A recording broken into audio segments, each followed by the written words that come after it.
became a parent, I'd had the perfect training for feeling like I hadn't got the faintest bloody clue what was going on, for incessantly trying things I felt sure would work, only to see them fail, for meticulously preparing for hours, only to see things go wrong in an instant. In short, if you want to learn what it's like to feel stupid, frustrated, baffled, stressed, and bored at the same time, please can I recommend a career in scientific research? Because science as it is done is very different from science as it's written. That's the dirty little secret that gets distilled away, first when cleaning up the narrative for journals, and then when telling that story through the press. Science looks like a neat rack of answers when actually it's a writhing mass of questions. Science is less about control and more about curiosity. Science isn't pristine lab coats or exact measures or predictable outcomes. Science and scientific parenting is about asking why. Or more often, it's about asking, why? So here's the most important thing I want to share about the art of parenting like a scientist. It's mainly the art of getting comfortable with uncertainty, of learning not to panic. And that's not easy because the stakes are so high.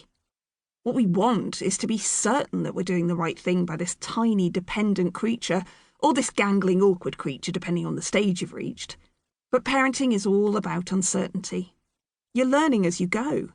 Even if you've parented before or have been parenting for years, this child in front of you right now is unique and unknown. In the face of the unknown, there's an art to staying calm, creative, and above all, curious about the children in our lives. Whenever we're disappointed, scared, or confused, there's money to be made.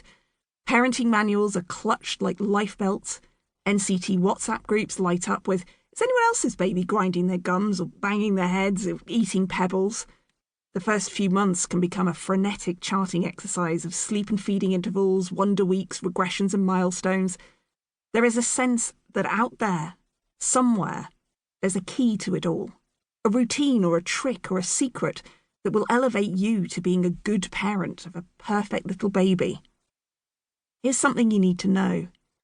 Babies are not born to be content. They're born to need. They need food, comfort, connection, and safety, and they cry. That's not a bug, it's a feature. The same way that fussy toddlers, argumentative tweens, and sullen, withdrawn teenagers are all stereotypes for a reason. Babies who didn't raise hell when they were hungry, afraid, or cold were not babies who lived long enough to become your ancestors. I felt insecure in the earliest days of my daughter's life, even when she wasn't crying.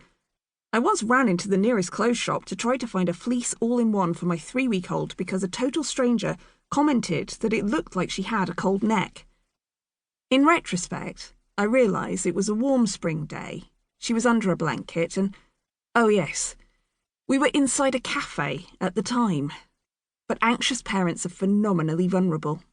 There's a double whammy of fear, first of failing this person you're responsible for, and second of shame that other people seem to know better than you do.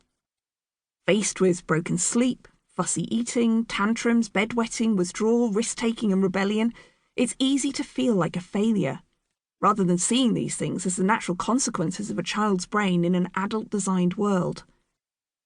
It's little wonder that we so often look for certainty when it comes to raising children. We want an authority to tell us how to do it right.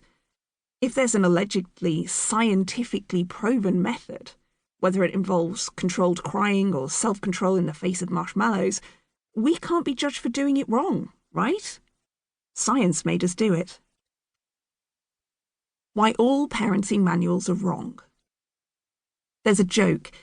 It's a long one and not brilliant, so please hang in there. It goes like this. A theoretical physicist gets caught in a terrible storm while she's driving home across the Pennines.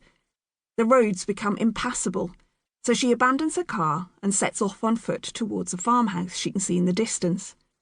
She knocks at the door, and a woman answers. "Aye, love," says the woman in the house. The physicist explains that she's stranded and needs a place to stay for the night. "Aye, come on in, lass," says the woman, "but they'll have to take us as the finds us. It's lambing season and one at use is breech. I don't know aught about lambing, does there?"